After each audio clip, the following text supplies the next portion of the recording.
Hello，大家好，我是毛蛋。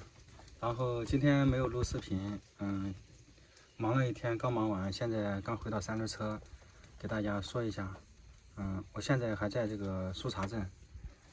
今天白天去找工作了，找了一天，没有找到工作。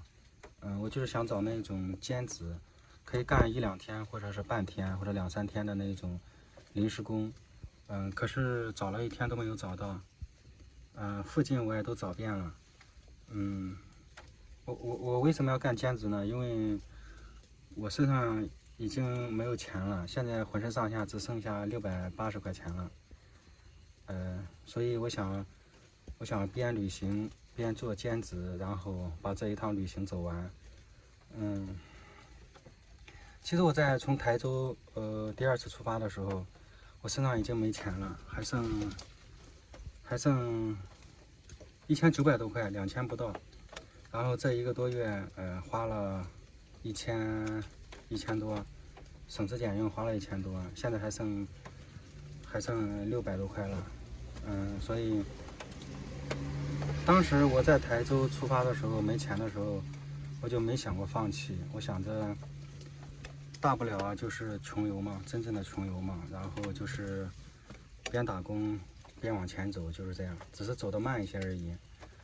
之前我的计划和想法也没有给大家说。呃，嗯，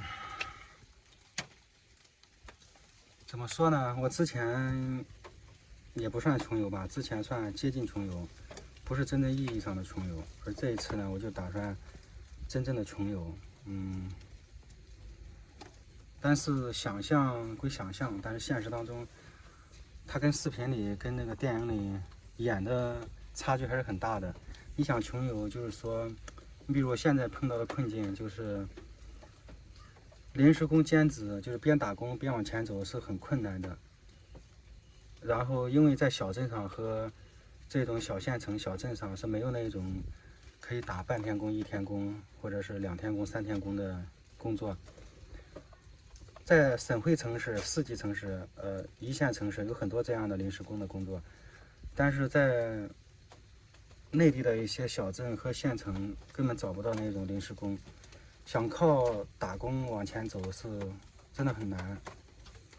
我也搜索了一下附近的县城的一些临时工的工作，但是都是一些虚假的广告，骗的，就是中介，有的是一些还要交什么保证金，交什么服装押金，有的是反正杂七杂八，就不是真正的临时工。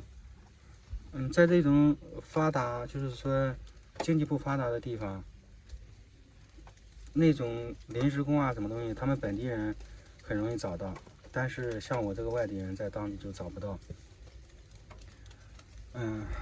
我也在想办法。这2天我也是比较发愁。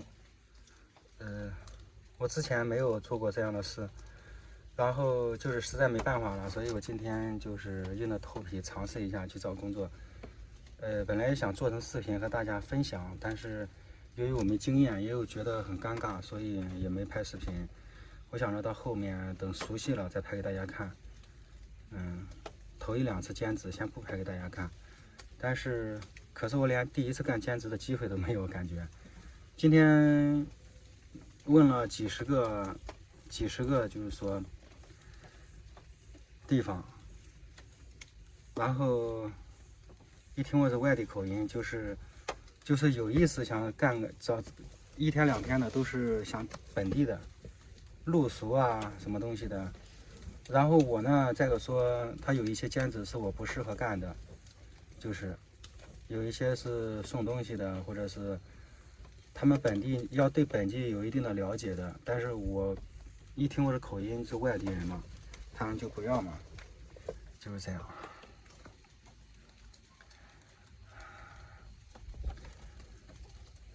我再想想办法吧，反正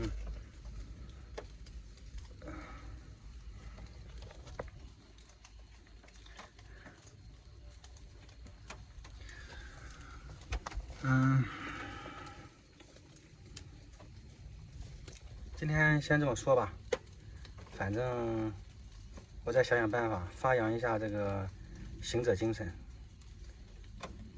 然后虽然我现在也不是行者，名字叫行者猫蛋，但是那个行者2个字，只是我向往的一个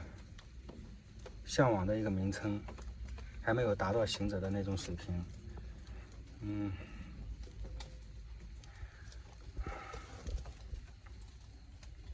今天先这么说，再见大家，拜拜。